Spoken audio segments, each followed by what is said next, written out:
अल्लाह ही अल्लाह किया करो, दुख न किसी को दिया करो, जो दुनिया का मालिक है नाम उसी का लिया करो। अस्सलामु अलैकुम वरहमतुल्लाहि वबरकातुहू। नाज़रीन, इस्तक़बाल है, स्वागत है आपका viral news live studio Jalgaon Maharashtra India में। मैं आपका मेज़बान मुफ्ती मोहम्मद हारून नदवी। आइए प्यारे मुल्क भारत की बहुत ही ख़ास बड़ी 10 अहम ख़बरों पर नज़र डालते हैं। लेकिन सबसे पहले मैं अपील करूँगा कि जो साथी नए हैं और अभी तक इस बेबाक सच्चे चैनल से जुड़े नहीं हैं, अगर आप चाहते हो कि आपको मुल्क भारत की और पूरी दुनिया की सही और सच्ची खबरें देखने और सुनने को मिलें, तो फिर आप इस चैनल से जुड़ जाइए। सब्सक्राइब कर लीजिए हमारे इस चैनल को, बेल आइकॉन घंटी के बटन को भी दबा दीजिए ताकि हमारी हर वीडियो हर खबर आपको आपके मोबाइल पर मिल सके। और हाँ नाज़रीन, हम हर रोज़ एक अपील करते हैं कि प्लीज़ ये एक प्राइवेट चैनल है और चैनल चलाने के लिए पूरी एक टीम काम करती है, बड़ा रुपया पैसा खर्च होता है। अगर आप चाहते हो कि ऐसे चैनल जो जुल्म और जालिमों के ख़िलाफ़ बेबाक अंदाज में बोल रहे हैं, अगर आप चाहते हो कि ऐसे चैनल मजबूत हों, तो प्लीज़ आप चैनल की फाइनेंशियल हेल्प, माली ताउन, माली मदद ज़रूर कीजिए। स्क्रीन पर आप नज़र डालिए, हमारे चैनल का बैंक अकाउंट नंबर भी दिया गया है। और अगर आप ऑनलाइन पैसा भेजकर मदद करना चाहते हैं तो गूगल पे, फ़ोन पे और पेटीएम तीनों का एक ही नंबर है 9637541786। अल्लाह ने जो भी आपको ताकत दी है उस एतबार से हर दिन या हफ्ते या महीने में एक बार ही सही 200, 500, 1000 जो भी आप चैनल की मदद कर सकते हैं, मदद कीजिए, चैनल को मजबूत कीजिए, हमारा साथ दीजिए। नाज़रीन, पहली बड़ी खबर रियासत जम्मू एंड कश्मीर से आ रही है।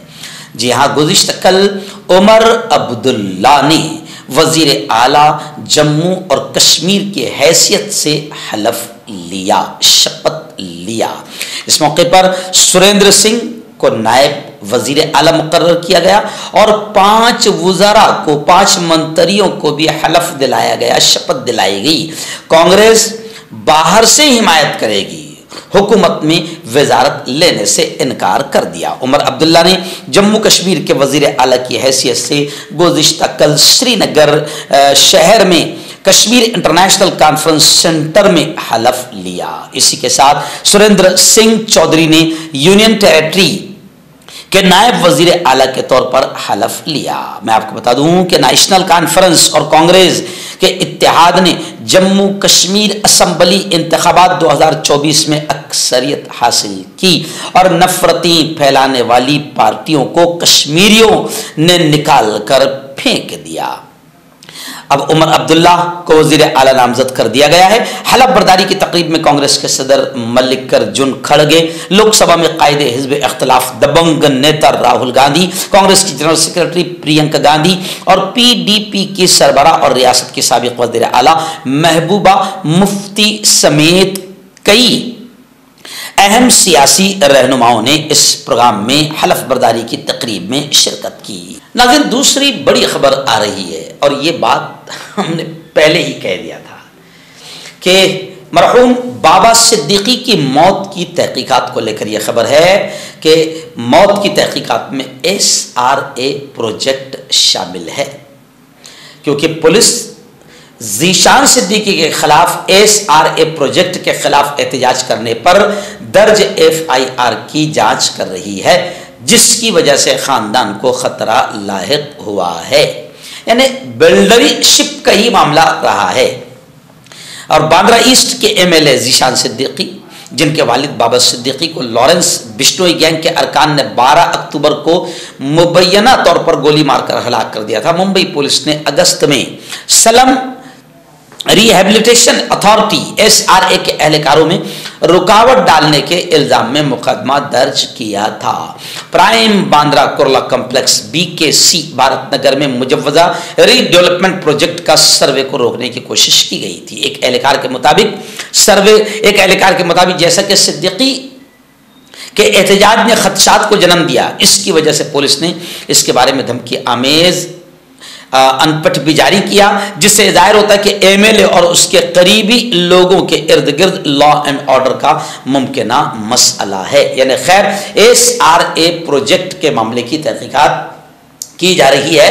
और ये लग रहा है कि बाबा सिद्दीकी की मौत की यही वजह बनी है और इसी वजह से SRA प्रोजेक्ट के खिलाफ एहतजाज ही शायद खानदान को खतरा लाहिक होने का जरिया बना है।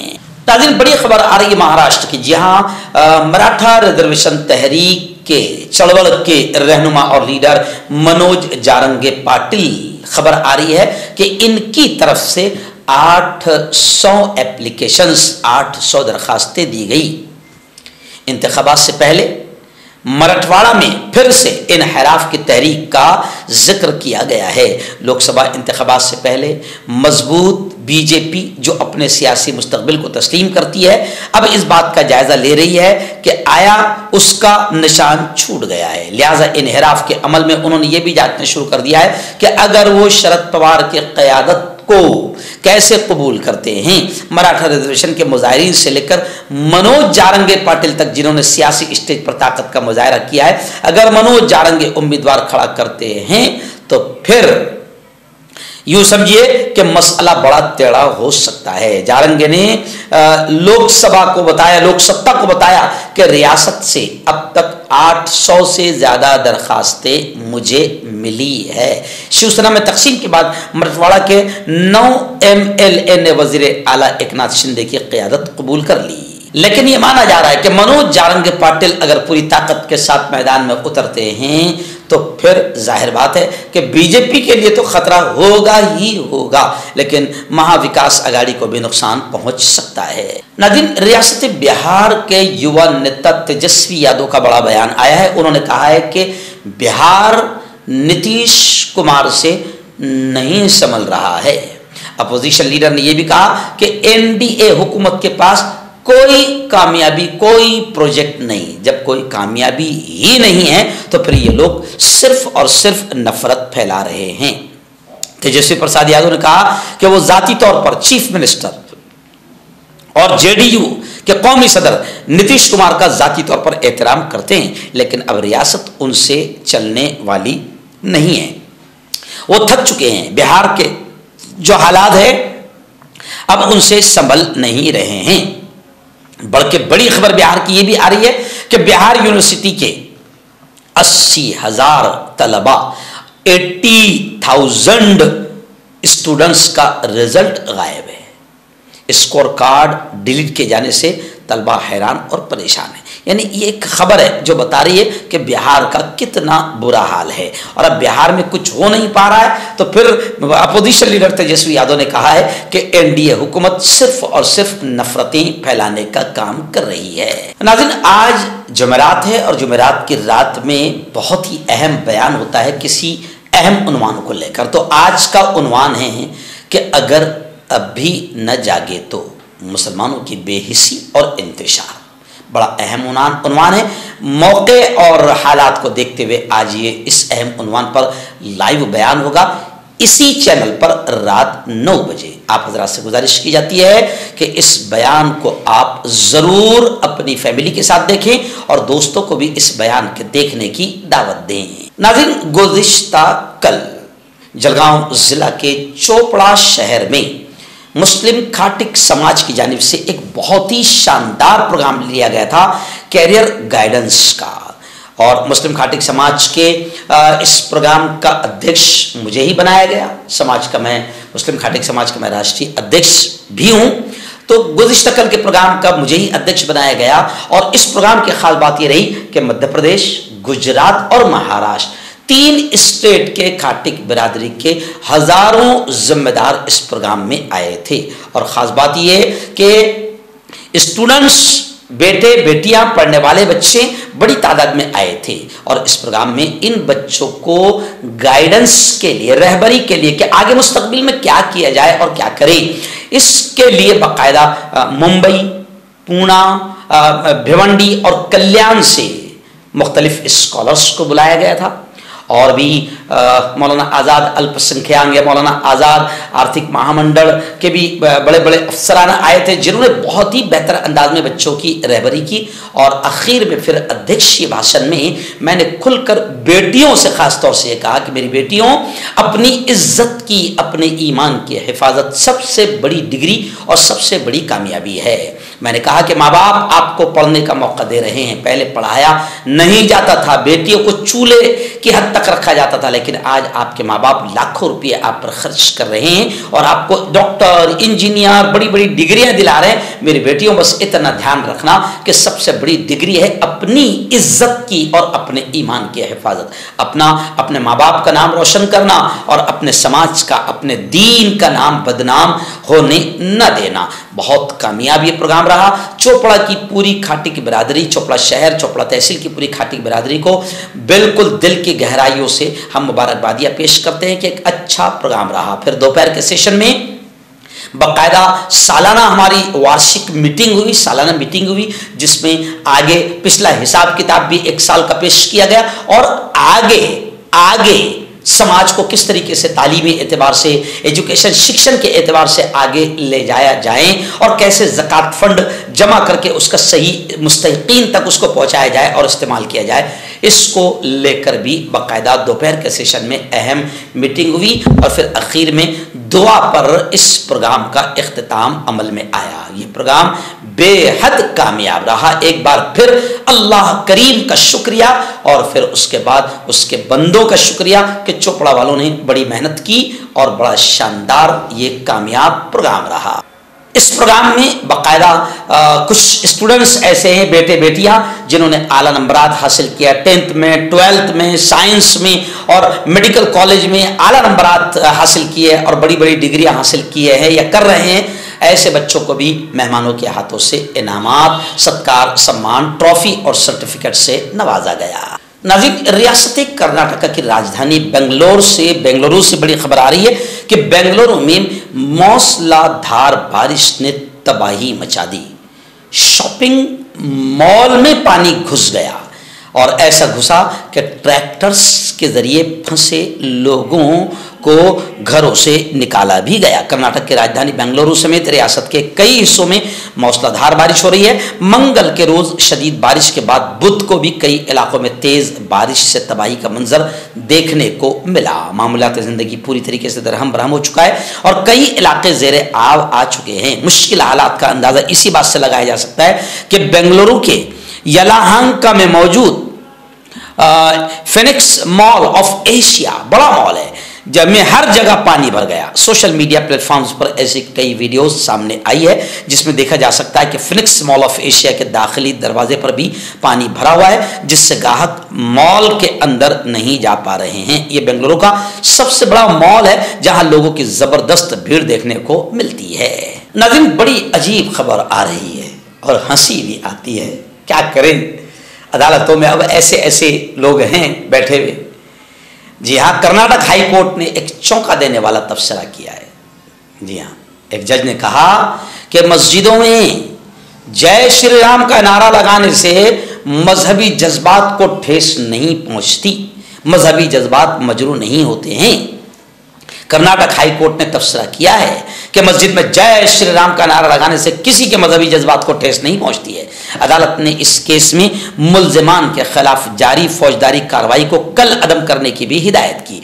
अदालत ने यह तबसरा उस वक्त किया जब गुज़िश्ता माह केस की समाअत हुई। केस का तफसीली हुक्म मंगल को अदालत की वेबसाइट पर अपलोड किया गया है। दरियास्ता अदालत के इस फैसले के बाद मुख्तलिफ बहसें होने का इम्कान है। इंडिया टुडे की बार और बेंच का हवाला देते हुए एक रिपोर्ट के मुताबिक पिछले साल सितंबर में दक्षिण कन्नड़ जिला की एक मस्जिद में 2 अफराद दाखिल हुए। मस्जिद में दाखिल होते ही उसने जय श्री राम का नारा लगाना शुरू कर दिया। उसके बाद मकामी लोगों ने पुलिस को इत्तला दी। पुलिस ने फौरन मौके पर पहुंचकर दोनों को गिरफ्तार कर लिया। उनके खिलाफ ताज़ीरात हिंद की दफ़ा 295A, दफ़ा 447 और दफ़ा 506 के तहत मुकदमा दर्ज किया गया।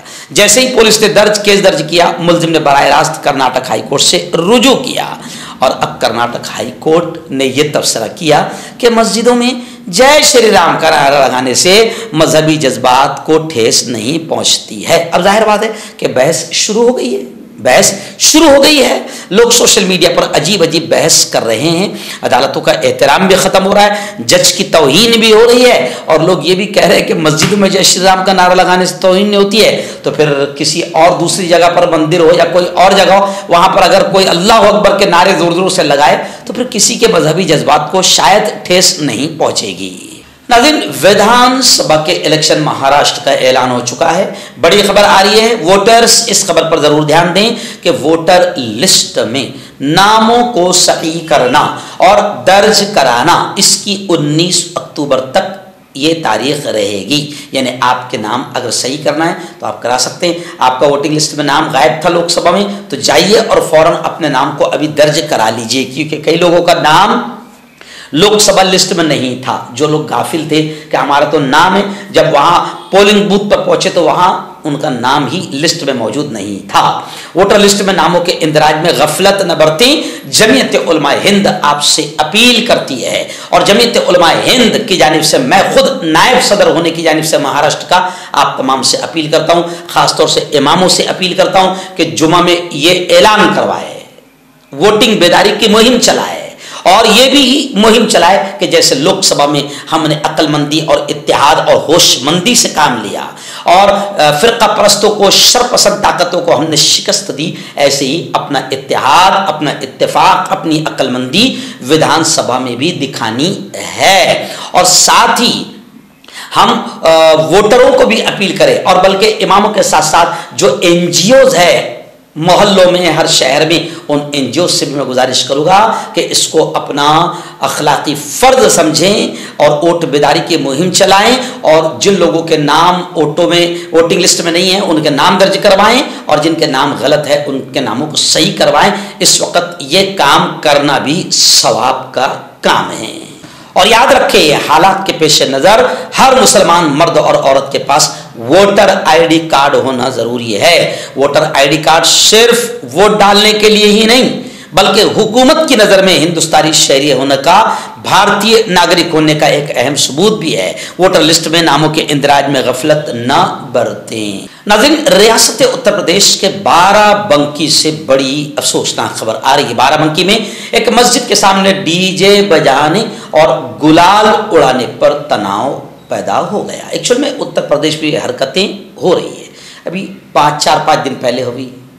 जी हाँ, सबको मालूम है बहराइच में क्या हुआ, लेकिन उत्तर प्रदेश की मक्कार हुकूमत की ये मक्कारियाँ हैं जो भगवा आतंकियों पर किसी भी तरीके से लगाम लगाने को, कसने को तैयार नहीं है, जिसकी और कोई कार्रवाइयाँ इन पर नहीं हो रही, जिसकी वजह से भगवा आतंकियों के हौसले बुलंद हो रहे हैं।